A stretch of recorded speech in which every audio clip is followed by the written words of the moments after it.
कुशीनगर में एक पिता ने अपनी बच्ची की पटक कर हत्या कर दी। उसका कारण ये था कि उसने अपनी पत्नी को खाना बनाने के लिए कहा। ठीक उसी समय में बच्ची रोने लगी। पत्नी बच्ची को सँभालने लगी और इस बात से वो पिता इतना नाराज़ हो गया कि बच्ची को पत्नी के हाथ से लेकर ज़मीन पर पटक दिया। ऑन द स्पॉट बच्ची की डेथ हो गई। ये तब था जब उस व्यक्ति ने जो शादी की थी वो उनकी लव मैरिज थी, यानी कि पहले प्यार हुआ, उसके बाद शादी हुई, फिर ये बच्ची हुई और एक छोटी-सी बात पर नाराज़ होकर उसने अपनी बच्ची के प्राण ले लिए। ये अभी मार्च 2024 की घटना है। इससे पहले 13 मार्च 2024 को, मतलब ये मार्च एंड मंथ की घटना है और इससे पहले रोहतक में 1.5 साल की एक बच्ची एक नाले में कूड़े के अंदर फँसी हुई मिली। एज़ यूजुअल लोगों ने, मीडिया ने, पुलिस ने, सबने बच्ची की माँ पर सवाल उठाए। इन्वेस्टिगेशन हुई और इसी बीच में बच्ची की माँ भी अपनी गुहार लेकर थाने में पहुंची कि उसका पति उसकी बच्ची को लेकर गायब हो गया है, उसकी बच्ची को ढूंढने में मदद की जाए। और इसी बीच में वो जो बच्ची है वो सीडब्ल्यूसी के पास पहुंची, तब पता चला कि बच्ची को उस नाले में डालने वाला कोई और नहीं बल्कि बच्ची का पिता ही था। वजह वही, छोटी सी बात पर पत्नी से झगड़ा हुआ, कहा कि बच्ची को मैं खुद पालूंगा, ले गया उस बच्ची को, लेकिन उसकी जिम्मेदारी लेने के बजाय, उसका पालन पोषण करने के बजाय उसको नाले में डाल दिया। वो तो उस बच्ची की किस्मत बहुत अच्छी थी कि वो नाले के पानी में नहीं गिरकर वहीं कूड़े में अटक गई और किसी ने उसकी आवाज सुन ली, उसके रोने को सुन लिया और उसको वहां से निकाल लिया। इससे पहले दिसंबर 23 में एक और घटना बिहार के गया जिले में हुई थी। वहाँ एक बच्ची का जन्म हुआ। बच्ची का पिता अपने ससुराल आया क्योंकि बच्ची का जन्म अपने ननिहाल में हुआ था। जब वो अपनी पत्नी और अपनी बच्ची को घर ले जाने लगा, तो बच्ची की नानी ने कहा कि हम बच्ची को अभी नहीं भेजेंगे, ये तुम्हारी बच्ची नहीं है। कह नहीं सकते हैं कि ये बात उन्होंने मज़ाक में कही थी या वो सीरियस थी इसको लेकर। जो भी रहा हो, लेकिन उस व्यक्ति को इतना गुस्सा आ गया कि उसने ले जाकर उस बच्ची को पास में ही एक पॉन्ड था, एक तालाब था, उसमें डाल दिया। उसके बाद वो वहां से फरार हो गया। बाद में पुलिस के द्वारा पकड़ा गया।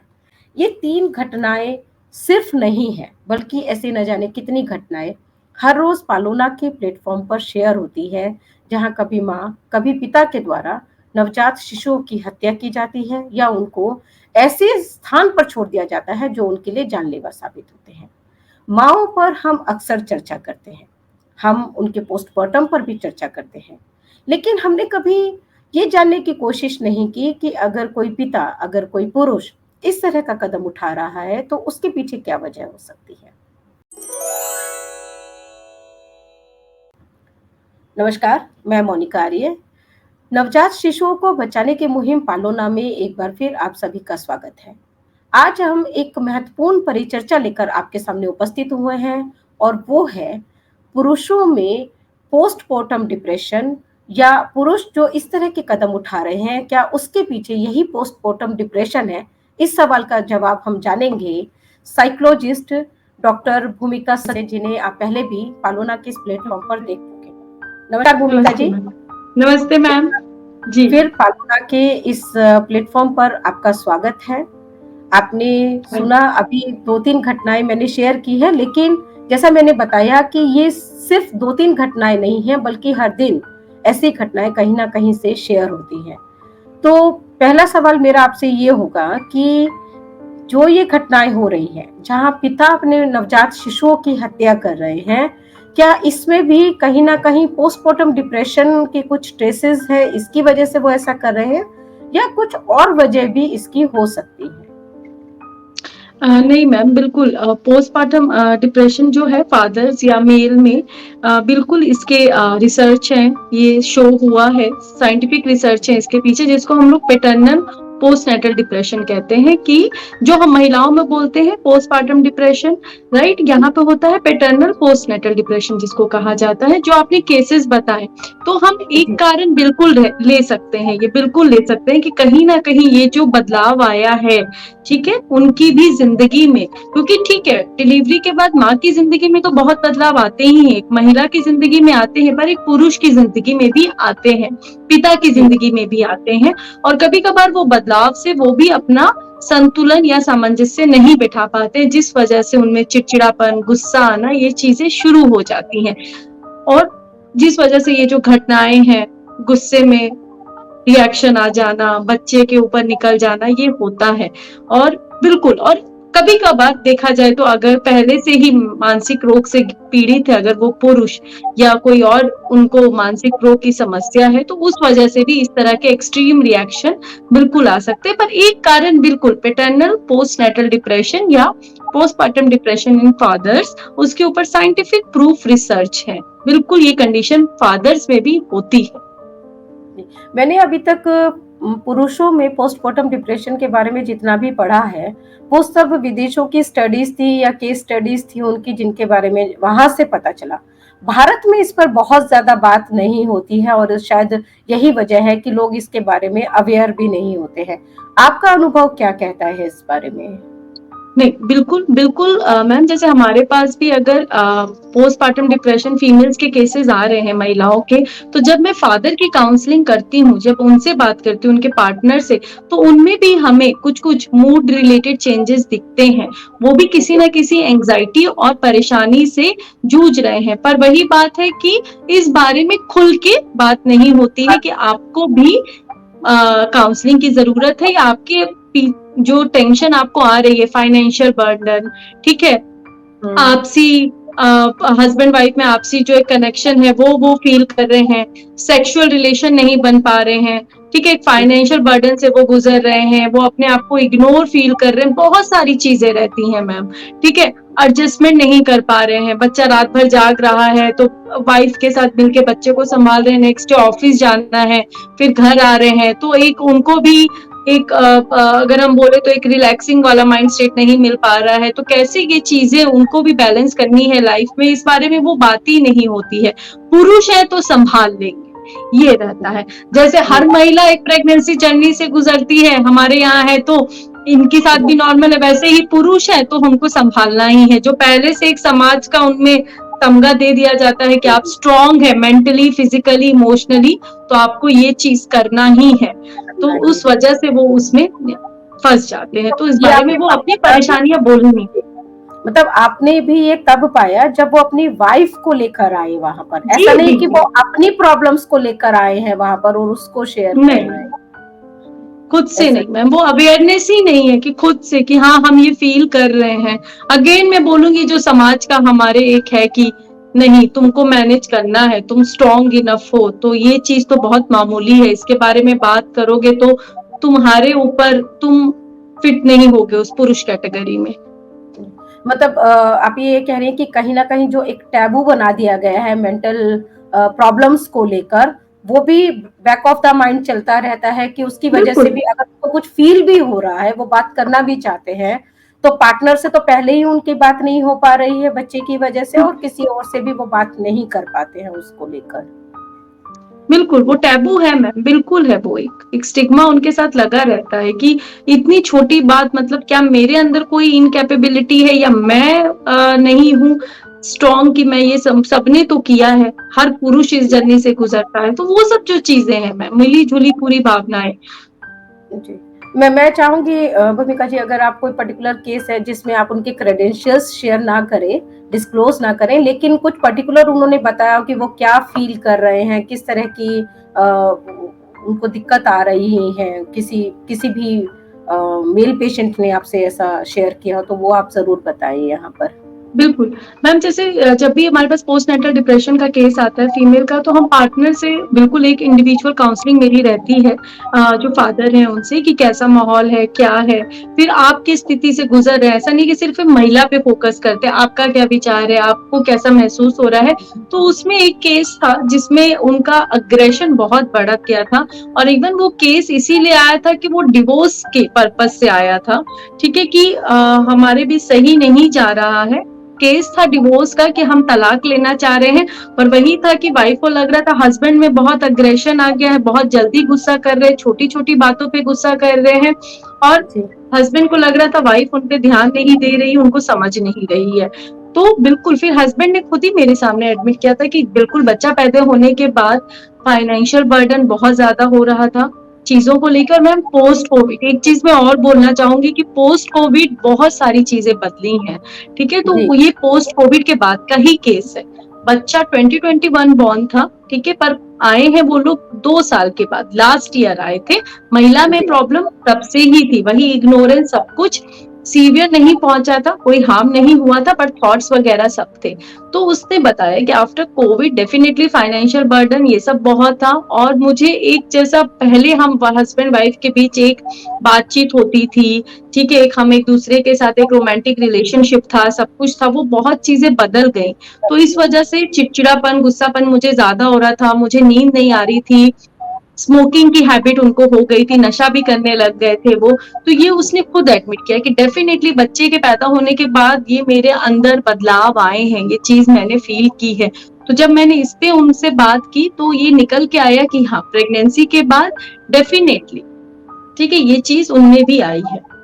ये तो आपकी काउंसलिंग से फिर उनको फ़ायदा हुआ और उन्होंने चीज़ों को समझा, ऐसा? बिल्कुल, बिल्कुल मैम, उन लोग को बहुत रियलाइज़ेशन हुआ, थैंकफुली अभी तक डिवोर्स का नहीं गए वो लोग, आगे प्रोसेस नहीं गया। फीमेल्स को महिला को थोड़ा ज़्यादा प्रॉब्लम हो रही थी, तो उनको मेडिकेशन पे भी हमने साइकियाट्रिस्ट के पास रेफर किया, और मेल्स में हमने काउंसलिंग करके, सीबीटी करके, दोनों का मैरिटल काउंसलिंग करके, रिलेशनशिप काउंसलिंग जी, करके चीज़ें अभी बहुत बहुत सामान्य बेटर। हो चुकी है, बहुत बेटर हो चुकी है। यहाँ पर हम यही बताना चाहेंगे अपने दर्शकों को कि देखिए, ये जो मेंटल हेल्थ है इसको बिल्कुल भी इग्नोर ना करें। ये बहुत बिल्कुल, इम्पोर्टेंट है आपके परिवार के लिए, आपके रिश्तों के लिए, आपकी अपनी इंडिविजुअलिटी के लिए। अगर हम इसको इग्नोर करते हैं तो ये सब चीजें हमारी बहुत बुरी तरह से डिस्टर्ब हो जाती हैं। आपसे मैं एक चीज और जानना चाहूंगी, जो कि मैंने अभी 2-3 केसेस यहाँ पर अभी शेयर किए हैं इन्फेंटिसाइड होने ने।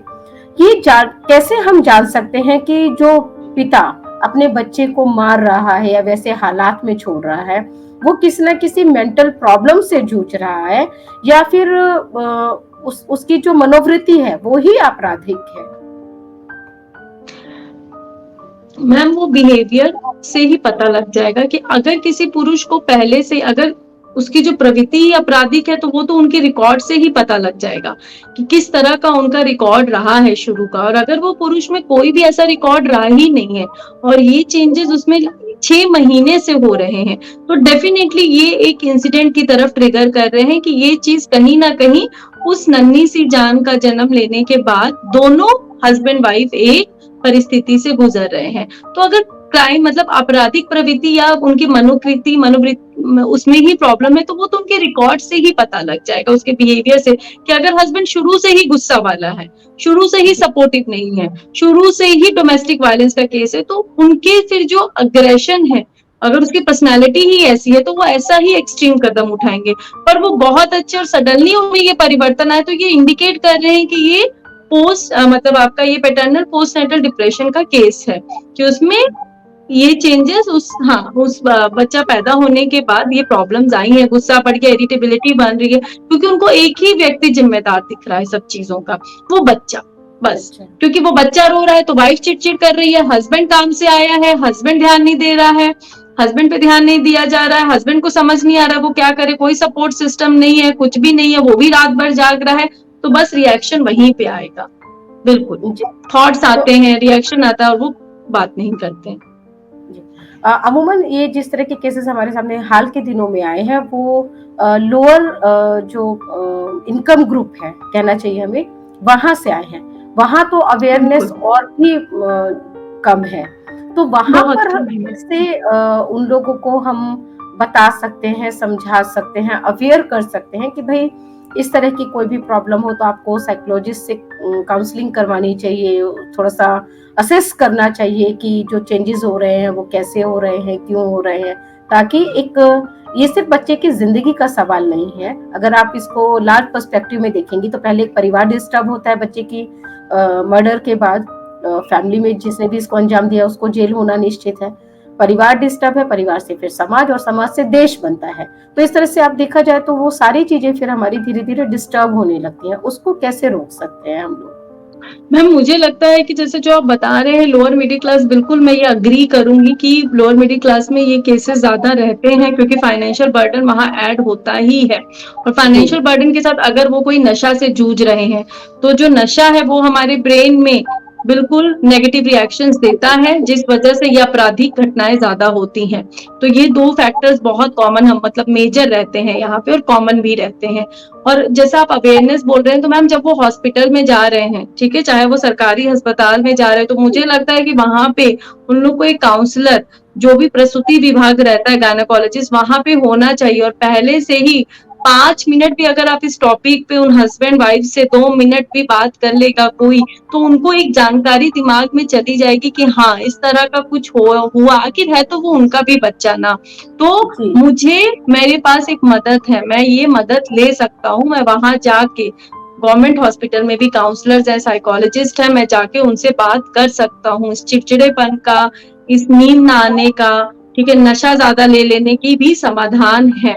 तो बिल्कुल वो इस मुद्दे पे जाके खुल के, पर हाँ, बिल्कुल, क्योंकि वो प्राइवेट हॉस्पिटल्स में नहीं जा सकते, प्राइवेट सेंटर्स में नहीं, तो गवर्नमेंट हॉस्पिटल्स एक अवेयरनेस, बल्कि आप बोर्ड पे लगा सकते हो कि पैदा होने के बाद महिलाएं या पुरुष में इस, जब भी एक बच्चा जन्म ले रहा है तो दोनों माता पिता में इस तरह के परिवर्तन आ सकते हैं। ये चीजों को लेके आपको इसको गंभीरता से लेना है और इसके बारे में आके अपने गायनेकोलॉजिस्ट जो हमारे डिपार्टमेंट में और काउंसलर है उनसे बात करिए। तो ये 2-3 इंफॉर्मेशन भी बहुत चीजों को बदल सकती हैं। ये आपने बहुत इम्पोर्टेंट बात कही है कि इस तरह के अगर बोर्ड्स वहां पर लगा दिए जाएं या कुछ पैम्फलेट्स वगैरह बांट दिए जाएं, तो ये काफी कारगर हो सकते हैं इस बिल्कुल, पर अवेयरनेस करने के लिए। मैं यहाँ पर बिल्कुल। ये थोड़ा सा और जानना चाहूंगी भूमिका जी कि जो एंगर मैनेजमेंट है इसको कैसे कर सकते हैं, अगर कुछ टिप्स हम जानना चाहें कि पुरुष हो या स्त्री हो, जो भी न्यू पेरेंट्स हैं, उनको अगर गुस्सा आ रहा है बच्चे को देखकर, स्पेसिफिकली हम पुरुषों की ही बात करते हैं क्योंकि आज हम उन्हीं के लिए बात कर रहे हैं, तो वो अगर किसी भी वजह से इतना गुस्सा आ रहा है कि वो उसको कंट्रोल नहीं कर पा रहे हैं, तो कैसे वो इसको मैनेज करें, कैसे उसको कम करें? मैम अगर गुस्सा बहुत हद से ज्यादा है तो पहले तो प्रोफेशनल हेल्प, और अगर गुस्सा उनको लग रहा है कि एक फ्लक्चुएशन बेस में है, ठीक है, तो सबसे पहले तो anger is a basic emotion, उनको ये समझना है। कभी कभार हम इमोशंस को बहुत मिस इंटरप्रेट करने लगते हैं, मतलब जी, एंगर को हम बहुत नेगेटिव इमोशन मानने लगते हैं। अगर आप नेगेटिव मानोगे तो जब भी वो इमोशन आएगा ना तो आप डरोगे उस इमोशन से, वो डर रिएक्शन लाएगा। तो इसे बेसिक इमोशन, आप इस इमोशन को बाकी इमोशंस की तरह ही मैनेज कर सकते हो, कंट्रोल कर सकते हो। तो एंगर मैनेजमेंट में सबसे पहले कि क्या ट्रिगर्स हैं, मतलब किन चीजों की वजह से आपको ये गुस्सा आ रहा है। क्या आपको जॉब की परेशानी है, आप जॉब ठीक से नहीं कर पा रहे हो, जॉब का प्रेशर है, घर का प्रेशर है, ठीक है, बच्चों को लेके प्रेशर है, तो वो ट्रिगर्स आइडेंटिफाई करने हैं। फिर उसके सॉल्यूशंस क्या हो सकते हैं, उस पे आपको ध्यान देना है। और जब भी आपको, हाँ, सबसे पहले कि फिजिकल एक्सरसाइज जरूर करिए, जो हम भूल जाते हैं। अगर आप दिन का 1 घंटा भी अपनी बॉडी को दे रहे हैं ना, तो वो आपके इन इमोशंस को चैनलाइज करता है पॉजिटिव वे में। तो फिजिकल एक्सरसाइज बहुत जरूरी है। सोच को समझिए, गुस्सा रिएक्शन है, आपके दिमाग में कोई टेंशन आया उससे गुस्सा आया, ऑटोमेटिक गुस्सा नहीं आता। तो उससे पहले होने वाला सोच क्या है उसको समझने की कोशिश करिए, उसको बदलने की कोशिश करिए। अगर आप कोई हैबिट में है, मतलब कोई गलत हैबिट, या आप मोबाइल बहुत ज्यादा देख रहे हैं, महिलाएं या पुरुष नशा वगैरह की तरफ है, उसको आपको बंद करना है। अपनी दिनचर्या में बदलाव लाइए, लोगों से मिलना जुलना शुरू करिए, सोशलाइजेशन अपने अंदर मतलब लाइए, डिस्कस करिए, फीलिंग्स अपनी डिस्कस करिए। इमोशन को गिल्ट और शेम की तरह गुस्से को मत लीजिए, इट्स इमोशन, बेसिक इमोशन। हम सब में गुस्सा है, बस हमने उसको मैनेज किया हुआ है रियलिटी और सिचुएशंस के अकॉर्डिंग, तो वो कोई भी कर सकता है। सो जी, एंगर, मुझे गुस्से की समस्या है, बोल बोल के वो समस्या और बढ़ेगी ही, वो कम नहीं होगी। जी। तो अगर इन टिप्स को वो लोग थोड़ा-सा ध्यान दें, तो इसको थोड़ा मैनेज कर सकते हैं वो। लेकिन जैसे दिनचर्या आपने दिनचर्या में बोला, बदलाव लाना है, डीप ब्रीथिंग एक्सरसाइज करिए, रिलैक्सेशन एक्सरसाइज, सोच को समझने की कोशिश करिए कि कहीं आप में कोई इन्फिनिटी कॉम्प्लेक्स तो नहीं है, कहीं कोई तनाव से तो आप नहीं गुजर रहे हैं, उनका हल निकालने की कोशिश करिए। गुस्सा नहीं कंट्रोल करना है, इसके पीछे के कारण समझने की कोशिश करिए और दिनचर्या में बदलाव लाइए, और नशा संबंधित कोई भी चीज नहीं लेनी है। कभी-कभी स्थितियों को बदलना नामुमकिन होता है, मतलब मान लीजिए कि एक पर्टिकुलर परिस्थिति में जाने पर हमको वो गुस्सा, उसके बारे में सोच-सोच के बहुत गुस्सा आने लग जाता है। उसको हम कैसे, जाना है, कंट्रोल नहीं कर सकते हैं उसको, जैसे मान लीजिए किसी को वर्क प्लेस पे ही कोई प्रॉब्लम है या बच्चा हुआ है, वही बच्चे के रोने से प्रॉब्लम हो रही है, बच्चे को वाइफ ज़्यादा ध्यान दे रही है, मुझे ध्यान नहीं दे रही है, ऐसे करके बहुत ज़्यादा गुस्सा आ रहा है पिता को। इसको वो सिचुएशन को तो बदल नहीं सकता है, फिर वो कैसे उसको मतलब ये मैनेज कैसे करेगा इसको वो? एक्सेप्टेंस मैम, एक्सेप्टेंस बहुत ज़रूरी है, ठीक है? समझना कि कुछ कि ये सराउंडिंग है, ये एनवायरनमेंट है, ये मेरी पूरी लाइफ नहीं है, ठीक है? जो मैंने उसके साथ एक नेगेटिव इमोशन अटैच कर लिया, तो एक्सेप्टेंस कि ये बच्चा जो है, इसको एक प्रेशर की तरह नहीं, ये इसमें अच्छी चीज़ें भी क्या हैं, ठीक है? ये मेरे साथ पॉजिटिव भी क्या है इसमें, तो वो भी आपको बिल्डअप करना है उसके साथ। आप सिचुएशन नहीं बदल सकते हो, ठीक है? बट आप उससे जुड़ी हुई चीजों को आप बदल सकते हो। जॉब है तो जॉब में आपको प्रेशर फील हो रहा है, आप जॉब नहीं छोड़ सकते हो, तो उस जॉब से आपको फायदा क्या हो रहा है? उस जॉब से आप बिजी हो, उस जॉब से आपकी इनकम आ रही है, उस जॉब को आप आगे अपनी पोटेंशियलिटी से बदल भी सकते हो, एनवायरनमेंट बदल सकते हो, ठीक है? आप वहां, आप जिस चीज में कमी है उसको सुधार सकते हो, ठीक है? बट आप जी, सिर्फ वही चीज पे फोकस करोगे, वो एक्सेप्टेंस बहुत जरूरी है कि समझना कि हाँ ये परिस्थिति है अब, ठीक है? पर ये परिस्थिति इतनी खराब भी नहीं है, उसके प्रति मैं अपनी चीजों में अच्छी चीजों के साथ खुद को जोड़ सकता हूँ, खुद जोड़ को सकते समझ हैं। सकता हूँ। जी, ये बहुत इम्पोर्टेंट चीज़ है, इसको समझना होगा कि प्रॉब्लम अगर एक बार पता चल जाती है कि प्रॉब्लम क्या है, तो उसको देखने का, सोचने का नज़रिया हमको चेंज करना होगा। अगर हम हम्म। उस परिस्थिति से खुद को निकालना चाहते हैं, अपने आप को उस परिस्थिति से अप्रभावित रखना चाहते हैं, हम नहीं चाहते हैं कि हमें या हमारे परिवार को किसी भी तरह का कोई नुकसान हो, तो हमें अपनी मेंटल हेल्थ को लेकर भी उतना ही सजग और अवेयर होना होगा, जितना कि हम अपनी फिजिकल हेल्थ को लेकर रखते हैं। बहुत बहुत बिल्कुल। धन्यवाद भूमिका जी, थैंक यू ये मैम। सारी जानकारी thank you share so much. करने के। आप हमेशा बहुत इम्पोर्टेंट जानकारी शेयर करती हैं और मैं ये विश्वास रखती हूँ कि इससे जरूर हमारे दर्शकों को कुछ ना कुछ फायदा जरूर मिलता होगा। मैम थैंक्स नमस्कार। टू यू एंड पालोना टीम, जो आप लोग इतने अहम मुद्दे को समाज में लेके आ रहे हो, जिनके बारे में कोई नहीं बात करता, तो सबसे बड़ा थैंक्स, और सबसे बड़ा मैं बोलूंगी कि आप लोग का योगदान है यहाँ पे। जी, ये तो टीम वर्क है और अब आप भी पालोना की इसी टीम का एक हिस्सा हम तो मानकर चलते हैं। बिल्कुल। बिल्कुल जी, मैम, नमस्कार। बिल्कुल। Thank you so much. Okay.